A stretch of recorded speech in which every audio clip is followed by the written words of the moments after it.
पीती है। उसको पीते ही लड़की का शरीर अजीबोगरीब तरीके से बदलता है, जो कि काफी खौफनाक था। उसके हाथों में खतरनाक कांटे दिख रहे थे। उसने ये सब देख तो वो हैरान रह गई। तभी उसकी कोहनी पर एक नोकदार नाखून निकला आया। डरते हुए उसने पास रखी कैंची उठाई और बिना सोचे समझे उसको काट दिया। उसने एक भी बार नहीं सोचा कि उसे कितना दर्द हो सकता था। तभी लड़की डॉक्टर को दिखाना चाहती थी, लेकिन कमरा बाहर से बंद था। गुस्से में उसने दरवाजे पर मुक्का मारा और उसका हाथ सीधा दरवाजे के पार निकल गया। अपनी नई ताकतें देखकर वो घबरा गई। जल्दी से वो एक हॉस्पिटल पहुंची, मगर जैसे ही वहां की नर्स ने उसका चेहरा देखा, उसे लगा कि लड़की किसी वायरस के कांटेक्ट में है। सिक्योरिटी गार्ड ने उसे पकड़ने की कोशिश की, मगर अब लड़की की स्पीड पहले से कहीं तेज हो चुकी थी। भागते हुए वो एक बच्ची के कमरे में पहुंची और अपने टेंटिकल्स की मदद से दीवार पर चढ़ गई। उसने इशारे से बच्ची को चुप रहने को कहा और बच्ची ने कुछ नहीं बोला।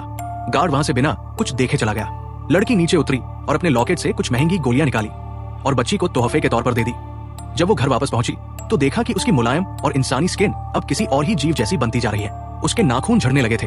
तभी एक साइंटिस्ट का कॉल आया। उसने कहा कि इसका इलाज सिर्फ उसके पास है। लड़की जैसे ही उसकी बताई जगह पर पहुंची, उसने धोखा देकर उसे बेहोश कर दिया। होश आने पर लड़की ने खुद को बंधा हुआ पाया। पास में रखा कच्चा मांस देखकर उसके अंदर एक अजीब सी भूख जाग उठी। उसने अपने हुक से खुद को आजाद किया, लेकिन भागने के बजाय मांस पर टूट पड़ी। उसने ऊपर से केचप डाला और उसे बिना पकाए ही खाने लगी। तभी उसे दूर से किसी के आने की आहट सुनाई दी।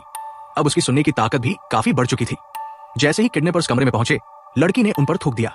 उसका थूक अब तेजाब जैसा बन चुका था, जिससे उन्हें जलन होने लगी। लड़की कुछ और कर पाती इससे पहले पुलिस वहां आ गई और उसे अरेस्ट कर लिया गया। जेल में उसके साथ फिर से बदलाव शुरू हो गए। उसका इंसानी कान गिर गया और उसकी जगह एक नया कान उगाया। फिर वहां एक साइंटिस्ट आया और लड़की से कहा कि अगर वो रिसर्च के लिए साथ चले तो वो उसे जेल से बाहर निकाल सकता है। लड़की ने झट से हाँ कर दी और खुश होकर उसके साथ लैब चली गई। लेकिन एक बार फिर से उसे धोखा मिला। साइंटिस्ट ने उसे फिर से बेहोश कर दिया। जब लड़की को होश आया तो उसने सुना कि वो आदमी उसे मारकर एक खास तरह की दवा बनाना चाहता है। उसे अंदाजा नहीं था कि अब लड़की अपनी शक्तियों से दीवार के पार की बातें भी सुन सकती है। आदमी ने कमरे को जहरीली गैस से भर दिया, जिससे वह दोबारा बेहोश हो गई। थोड़ी देर बाद 2 डॉक्टर उसे टपकाने के लिए आए, लेकिन लड़की तो बस सोने का नाटक कर रही थी। उसने उनकी सुई लेकर उल्टा उन्हीं के पीछे डाल दी और फिर उनके फिंगरप्रिंट से दरवाजा खोल लिया। रास्ते में एक गार्ड की आवाज सुनाई दी। जैसे ही वो पास आया, वहां डॉक्टर के कपड़ों के अलावा कुछ नहीं था। जैसे ही गार्ड ने पीछे देखा, लड़की ने उसकी आंखों में तेजाब जैसी थूक मार दी, जिससे वो अंधा हो गया। अब पूरे सेंटर में इमरजेंसी अलार्म बजने लगे और बाहर निकलना और भी मुश्किल हो गया। उसी दौरान लड़की को बाथरूम में एक बच्चा दिखा। उसने सोचा कि ये बच्चा उसकी मदद कर सकता है बाहर जाने में, इसलिए कि उस लड़की पर गोली चला सके। लड़की उस बच्चे को नुकसान नहीं पहुंचाना चाहती थी, इसलिए उसने उसे छोड़ दिया और रेलिंग के उस पार छलांग लगा दी।